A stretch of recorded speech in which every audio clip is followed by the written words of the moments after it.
नमस्कार मित्रों एवं प्रिय विद्यार्थियों।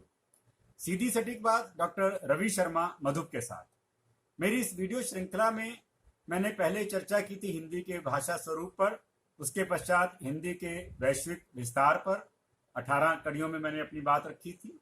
और मैंने देखा था कि पिछले 30 सालों से मैं विभिन्न स्तरों पर हिंदी शिक्षण से जुड़ा हूं और लगभग 20 सालों से विभिन्न स्तरों पर हिंदी के अध्यापकों, हिंदी अधिकारियों, अनुवादकों के साथ भी मेरी लगातार कार्यशालाएं होती हैं।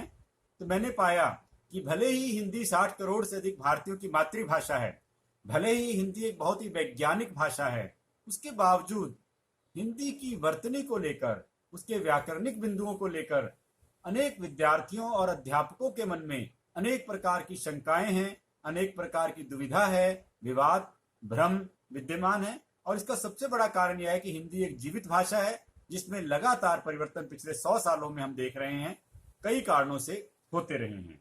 तो इसलिए बहुत साथियों की ये मांग थी, उनकी इच्छा थी कि जब मैं इस तरह की वीडियो बना रहा हूं तो मैं हिंदी वर्तनी और व्याकरण में जो भ्रामक बिंदु हैं उन पर चर्चा करूं।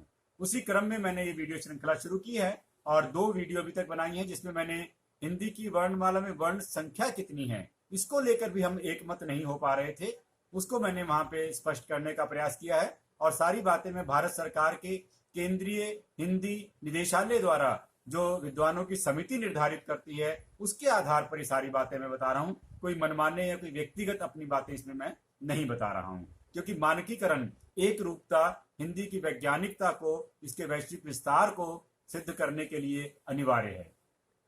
तो मित्रों, मैंने बताया कि हिंदी की वर्णमाला में मूल वर्ण अब 46 हैं और स्वर और व्यंजनों में इन्हें बांटते हैं।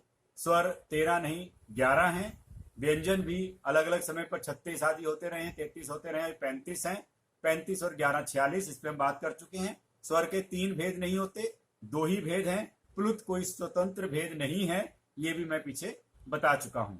इसी के साथ ही मैंने बताया कि व्यंजन किस आधार पर हम बांट सकते हैं, कई आधारों पर बांटते हैं। तो एक आधार है हमारा जो उच्चारण में प्रयत्न लगता है उसके आधार पर, स्पर्श, अंतःस्थ और ऊष्म। तो इसके अंतर्गत हम 35 को 27, 4, 4 इस तरह बांटते हैं। ये बातें आप पिछली वीडियो में विस्तार से देख सकते हैं। आज मैं बात करने जा रहा हूं हिंदी के स्वरों को लेकर के जो मतभेद या थोड़े से भ्रामक बिंदु या थोड़े कठिन बिंदु हैं, पहले मैं उन पर बात करने जा रहा हूं। और आप देख सकते हैं कि इसमें हिंदी की वर्णमाला में, जैसे कि मैंने अभी भी आपको बताया, हमने 13 जो संस्कृत से चले आ रही स्वर संख्या थी उसको हमने 13 ना मान करके हिंदी में 11 स्वीकार किया है। और स्वर क्या है? स्वर स्वतंत्र ध्वनियां हैं, अर्थात मानव मुख से जब उच्चरित ध्वनियां हैं तो ये बिना किसी अवरोध के ये ध्वनियां उच्चरित हो जाती हैं, इसलिए स्वरों को कहते हैं स्वतंत्र रूप से उच्चरित ध्वनियां। तो 13 के स्थान पर 11 स्वर है। 2 स्वर कौन से हट गए? अंग, अ, ये संस्कृत में थे, लेकिन हिंदी में इन्हें स्वरों में ना रख करके अयोग वाह में रख दिया गया है। इसके बारे में भी हम पीछे बात कर चुके हैं। फिर आप देखते हैं कि स्वरों का स्वतंत्र प्रयोग भी होता है। अनेक शब्दों में प्रारंभ में, मध्य में, अंत में स्वर आते हैं। और जब व्यंजन के साथ जुड़ते हैं तब एक विशेष चिन्ह प्रत्येक स्वर का होता है जो उस व्यंजन से जुड़ने पर मात्रा के रूप में हम उसे जानते हैं। सामान्य रूप में मात्रा का अर्थ होता है किसी परिमाण। यहाँ पर मात्रा, स्वरों का उच्चारण में जो मात्रा लगती है समय, उसके आधार पर ह्रस्व और दीर्घ आपको बताए थे। लेकिन स्वरों की जो विशेष चिन्ह हैं उन्हें भी मात्रा कहते हैं। तो 11 स्वरों में से 10 स्वरों की मात्राएं लगती हैं, अ की मात्रा नहीं होती है, बल्कि अ तो प्रत्येक व्यंजन में मूल रूप में ही, जिसे कहना चाहे, वहां पर स्थित होता है। जैसे हम क लिखते हैं, इसमें क और अ शामिल हैं। का लिखते हैं तो क में आ। तो इस तरह से अ जो है ये हर एक व्यंजन में सामान्य रूप में, जैसे मान लीजिए र देख रहे हैं यहाँ पर, इस र में भी अ है, व या त देख रहे हैं यहाँ भी अ है। तो इस प्रकार चिन्ह में न देख रहे हैं, इसमें भी अ है। इसमें अ नहीं है, ह में हमने हल चिन्ह लगाया है, इसमें अ नहीं है। इस स में अ नहीं है। ये मैं आपको एक बार अगली बताऊंगा कि हम किस तरह से व्यंजनों को स्वर रहित करते हैं। 3 नियम है, उन पर मैं आगे चर्चा करूंगा। फिलहाल हम बात कर रहे हैं स्वरों की मात्राओं की। तो इस प्रकार 10 स्वरों की मात्राएं हैं, अ की मात्रा नहीं होती, और ये प्रत्येक व्यंजन में अ शामिल होता है। कई बार प्रश्न आता है कि 12 खड़ी क्या है? ये 12 खड़ी वास्तव में संस्कृत की परंपरा है इन स्वरों की मात्राओं को व्यंजनों में जोड़कर सिखाने के लिए। तो उसमें हम जैसे बताया कि 13 स्वर थे संस्कृत में, री को शामिल ना करके बाकी 12 को यहाँ पे रखा गया और इनको क में जोड़ करके मैंने दिखाया है। ऐसे सारे बाकी व्यंजनों में भी जोड़कर दिखाया जा सकता है। क जैसा मैंने बताया इसमें अलग से अ की मात्रा नहीं है। आ की मात्रा क में जुड़ती है, तो ये मैंने इसको लाल से अलग से लिख दिया, निशान को मिला दिया, ये आ की मात्रा है। ये क में ई की मात्रा ह्रस्व, इसको बोलचाल छोटी ही कहते हैं, ह्रस्व ही कहना चाहिए, ये बाईं ओर लगती है और इस तरह से ये मात्रा लगती है। इसको मैंने थोड़ा सा अलग रंग से कर दिया। ई दीर्घ, ये दाईं ओर लगती है। उ ये क में ऊ लगा, कु, क में ऊ कु। ए क में ए के और ए की यह 2 मात्राएं लगती हैं, जबकि हम इसको लिखते हैं तो अलग प्रकार से लिखते हैं, स्वर आपको मालूम है। तो यहाँ पे क में ओ और क में औ, को कौ। और 11वां वहां संस्कृत में था कंग अनुस्वार और कह विसर्ग। ये हम हिंदी में इनको नहीं शामिल करते हैं, इसलिए हम हिंदी में स्वर, क्योंकि ये मात्रा नहीं है, इस पर हम आगे कभी चर्चा करेंगे। ये वास्तव में क पे ये मात्रा नहीं है किसी स्वर की, ये अनुस्वार है, इस पर अलग चर्चा होगी। तो ध्यान दीजिए, अगर हम चाहें तो इसमें हम, मेरी अपनी व्यक्तिगत मान्यता है ये, ऐसा कोई सुझाव निदेशालय की तरफ से नहीं है, यहां हम री की मात्रा को जोड़ सकते हैं जो यहां पे शामिल नहीं की गई है। स्वरों में 7वां स्वर री है। अ आ ई उ री, ए ओ औ। तो री की मात्रा भी यहां पे लगा दें क में री, और यहां पे 10 से 11 हो जाएं, तो मुझे लगता है कि ज्यादा वैज्ञानिक तरीका होगा। 11 स्वरों की 11 मात्रा, 12 खड़ी को हम 11 खड़ी भी कह सकते हैं। फिलहाल ये 12 खड़ी चला आ रहा प्रयोग है। अब हम आगे बढ़ते हैं। स्वरों में ई की मात्रा को लेकर कुछ विशेष बातें हैं जिनको ध्यान रखना आवश्यक है। ई की मात्रा की अब हिंदी में 3 स्थितियां हैं, पहले ऐसी संस्कृत में स्थिति नहीं थी। एक ये सामान्य स्थिति है, किसी भी सामान्य व्यंजन में ई की मात्रा बाईं ओर लगती है, ह्रस्वी, जैसे पिता, तिल, लिख आदि में द में ई, ठीक है। दूसरा रूप जो है ये है जब ई की मात्रा से पहले कोई स्वर रहित व्यंजन आ जाए और वह स्वर रहित व्यंजन खड़ी पाई का व्यंजन हो, तो वह मात्रा उससे पहले चली जाएगी, जैसे स्थित या स्थिति या स्थिर आदि में। निश्चित, यहां ध्यान दीजिए, पुराने रूप में संस्कृत में श और च को मिलाकर लिखते थे, तो यहीं भी मात्रा रहती थी। जब हिंदी में टाइपराइटर बना तो पहली बार हिंदी में बहुत से परिवर्तन किए गए टाइपराइटर की सुविधा के अनुसार, और ये जितने भी खड़ी पाई वाले व्यंजन थे उनमें से खड़ी पाई हटा करके ये रूप बनाया गया। इसको हम स्वर रहित व्यंजन कहते हैं। श को देखिए ध्यान से, ऐसे यहाँ पर स्वर में देखिए स जो है ये स्वर रहित है, इसमें से यहाँ पे खड़ी पाई हटा दी गई है। तो यहाँ पे च में जो ई की मात्रा थी वो श से पहले चली गई। और तीसरी स्थिति है कि यदि ये व में ई की मात्रा से पहले कोई ऐसा व्यंजन लगा हो जो हलचंद की सहायता से स्वर रहित हो रहा हो, जैसे द या ह, तो वहां ये मात्रा उसी व्यंजन के साथ लगेगी जहां उच्चरित हो रही है। द्वितीय, बुद्धि, यहां पे देखिए ध से जुड़ा है, तो ध से ई की मात्रा है, द हलचंद के साथ लिखा है। यहाँ पे द्वि में व के साथ ये मात्रा जुड़ी हुई है। तो इस प्रकार ई की मात्रा की 3 स्थितियां, एक सामान्य स्थिति, एक खड़ी पाई के व्यंजन के साथ और एक अन्य व्यंजन के साथ। थोड़ा सा ऊ की मात्रा के बारे में बात करना चाहूंगा मैं। ऊ की मात्रा सामान्य सभी व्यंजनों में इसी प्रकार लगती है जैसे यहाँ पे क में लगी हुई है, किंतु र में इसका विशेष प्रयोग होता है। र में जब उ की मात्रा जुड़ती तो रु बनता है, और जब र में ऊ की मात्रा जुड़ती है तो रू बनता है, जैसे बाकी अन्य व्यंजनों में है। लेकिन ये मात्रा लगाने का स्थान अलग है। र में ये मात्रा नीचे यहां ना लगा करके यहाँ मध्य में लगाते हैं। दोनों स्थानों में देखिए, यहाँ पे ऊ।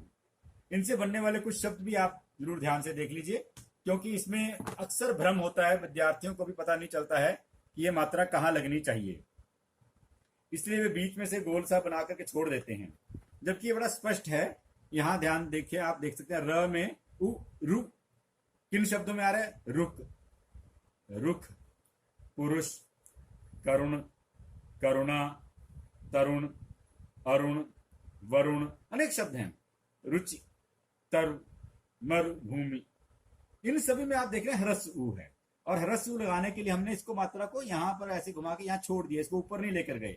सामान्य रूप में ऊ की मात्रा ऊपर जाती है, यहाँ ऊपर नहीं गई, यहीं पे रुक गई, क्योंकि यहाँ अगर ऊपर करते तो बड़ा अजीब सा र का रूप यहाँ पे बन जाता। तो इस प्रकार ऊ की मात्रा इस तरह लगी है, और र में ऊ, यहाँ ध्यान दीजिए, ये गोल बिल्कुल वैसी मात्रा है जैसी यहाँ लगी है। अंतर केवल इतने की मात्रा यहाँ ना लगा करके, यहाँ ना लगा करके यहाँ लगा दी गई मध्य में। रूठ, रूखा, रुख, रूखा, रुख, रूखा, ये अंतर समझ सकते हैं आप। रूप, यहाँ पुरुष, रूप, रूपक, स्वरूप, अनुरूप, बहुरूपिया, ऐसे अनेक शब्द हैं। रूस, ये अंग्रेजी शब्द भी देखिए, उनमें भी ये प्रयोग है। रूम, रूल, रूट, ये सारे अंग्रेजी शब्द हिंदी में प्रचलित हो रहे हैं धीरे धीरे। तो उनमें भी अगर लिखना हो तो हम इसी नियम से र में दीर्घ ऊ, बड़ा ऊ जिसको बोलते हैं, उसको लगा के सजग होकर के लगाएंगे तो ये मात्रा ठीक ठीक दिखाई देगी, बिल्कुल वैसी ही मात्रा है जैसे क में लगती है। अब हम री के बारे में देखते हैं। री के बारे में कुछ विशेष ध्यान देने के बिंदु हैं। री स्वरों में 7वें क्रम में है, जैसा मैंने अभी आपको बताया कि ये अ, आ, ई, उ के बाद री आता है। री का प्रयोग केवल तत्सम शब्दों में, तत्सम शब्द जो शब्द संस्कृत से ज्यों के त्यों हिंदी में ले लिए जाते हैं उन्हें तत्सम शब्द कहते हैं। जैसे हस्त, हस्त से हिंदी में बन जाता है हाथ। दुग्ध, दूध, तो दुग्ध तत्सम है, और उससे उद्भव होने वाला शब्द तद्भव है, उस पर हम कभी आगे चर्चा करेंगे। तो केवल तत्सम शब्दों में, यानी कि संस्कृत के जो शब्द ज्यों के त्यों हिंदी में आते हैं उनमें इस री का प्रयोग होता है, और इसका प्रयोग भी दोनों रूपों में होता है, स्वतंत्र रूप में भी और मात्रा के रूप में भी। तो आप ध्यान दीजिए, री मूल स्वर है और ह्रस्व स्वर है। दो बातें मैंने बताई हैं यहाँ पे।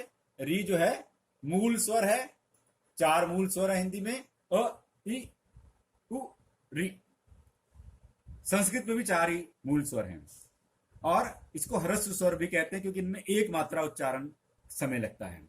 री की मात्रा ध्यान दीजिए, क में, प में, श में, ह में, द में लगती है, और आपको सजग होकर के देखना है कि ह में री की मात्रा यहाँ बीच में लग रही है, नीचे नहीं लग रही, बाकी सभी में नीचे लग रही है। ये एक मैंने विशेष ध्यान दिलाना चाहूंगा। श में री, इसको हम इस तरह से संस्कृत में नहीं लिखते थे, और इसी कारण इससे बनने वाले अनेक शब्द अशुद्ध होने लगे थे, जैसे श्रृंगार, श्रृंखला। अब ये बहुत सरल रूप जो मानक भी हो गया है, स्वीकार भी हो गया है। श सामान्य तालव्य श लिखें, री लिखें, इसके ऊपर अनुस्वार लगा दें। श्रृंगार, श्रृंखला जैसे शब्द आपके कभी भी अशुद्ध नहीं होंगे। बाकी पृष्ठ इस तरह के शब्द पहले चल रहे हैं, कृपा, कृषि, इस तरह के शब्द पहले से चल रहे हैं, इनमें ये रूप इसी तरह चलता रहेगा। अब जब हम इनको देखते हैं, स्वतंत्र रूप से प्रयोग देखते हैं, तो आप देख सकते हैं यहाँ पे शब्द ऋतु, ऋषि, ऋचा, ऋष्यमुख। तो इनका ये जो मैंने लाल रंग से लिखा है, ये लेखन अशुद्ध है, क्योंकि र में ई की मात्रा वाला रूप जो है, लगता है लोगों को कि ये सामान्य रूप है, और लगता है कि शायद ये री और री एक ही है, लेकिन ये री है और ये री है। दोनों में उच्चारण में बहुत सामान्य लेकिन बहुत मामूली बारीक अंतर है। इसको सजग होकर उच्चारण करेंगे तो ये अंतर भी आपको समझ में आएगा। इस प्रकार से ऋतु लिखना अशुद्ध है, र में ई की मात्रा। ऐसे ऋषि लिखना अशुद्ध है, ऋचा लिखना इस तरह से अशुद्ध है, ऋष्यमुख इस तरह लिखना अशुद्ध है। तो इसको भी ध्यान देना है कि ये सारे के सारे रूप हिंदी में जो कभी कभी कुछ लोग लिख देते हैं अपने नाम आदि में, ये अशुद्ध हैं, और ये संस्कृत वाले रूप ही शुद्ध हैं, मानक हैं। अंतिम बात कहकर मैं आज की इस वीडियो को यहाँ पे पूर्णता लाऊंगा। ए और ए के संबंध में ध्यान देने की बात है कि जब क में ए की मात्रा जुड़ी, जैसे मैंने भी बताया, के बन गया, और क में ए की मात्रा जुड़ी तो कै बन गया। तो यहाँ पे ये जो ए है, ये वाला ए, ये मात्रा में जब जुड़ता है 2 मात्राएं लग जाती हैं किसी भी व्यंजन में। इस बात को विशेष ध्यान देना है। यहाँ पर ए में 2 मात्राएं नहीं है, ऊपर यहाँ ए की मात्रा है, और यहाँ ए में कोई मात्रा नहीं है, ये इसमें एक मात्रा के रूप में बदल गया है। तो इस प्रकार हम देखते हैं कि ए और ए के संबंध में भी थोड़ा सा परिवर्तन होता है, उसका भी हमें सजग होकर के ध्यान रखना है। इसी के साथ ये जो प्रश्न थे स्वरों से संबंधित, वे मैंने आपके सामने रखे हैं, और मुझे आशा है कि आपको ये बातें समझ में आ गई होंगी। जो भ्रम आपके मन में कभी उत्पन्न हुए होंगे, वे भ्रम दूर हो गए होंगे, और स्वरों को लेकर के अब आप और बेहतर प्रयोग करने की स्थिति में आ गए होंगे, ऐसा मेरा विश्वास है। तो अगली वीडियो में हम कुछ और बातें आपके साथ करेंगे व्यंजनों को लेकर के और उनके उच्चारण स्थान को लेकर के। तो आप मेरी ये वीडियो श्रृंखला देखते रहिए और आप लोग इसको पसंद कर रहे हैं और मुझे पता चल रहा है बहुत बड़ी संख्या में हमारे मित्र, हमारे परिचित लोग इसे देख रहे हैं और इसको आगे अपने मित्रों को भी भेज रहे हैं जो उनको लगता है कि उनके लिए लाभदायक है। और बहुत से मित्र इसको सब्सक्राइब भी कर रहे हैं मेरे चैनल को। ये देखकर मुझे बड़ी प्रसन्नता हो रही है कि बहुत थोड़े समय में भी इसको इतनी ज़्यादा लोकप्रियता प्राप्त हो रही है आप सबके सहयोग से। मैं सभी का पुनः अभिनंदन करता हूं और मेरा मन बस इतना ही है कि अधिक से अधिक लोगों तक ये जानकारियां पहुंचें और यदि आप उचित समझें तो आप इसे अपने मित्रों को भी देखने के लिए प्रेरित कर सकते हैं। और सब्सक्राइब करने से केवल इतना ही लाभ होता है कि आपको ये जानकारी तुरंत मिल जाती है कि नई वीडियो कौन सी आई है। तो इस प्रकार ये कुछ बातें मैं आज आपके साथ रख रहा था। तो देखते रहिए सीधी सटीक बात डॉक्टर रवि शर्मा मधुप के साथ। नमस्कार।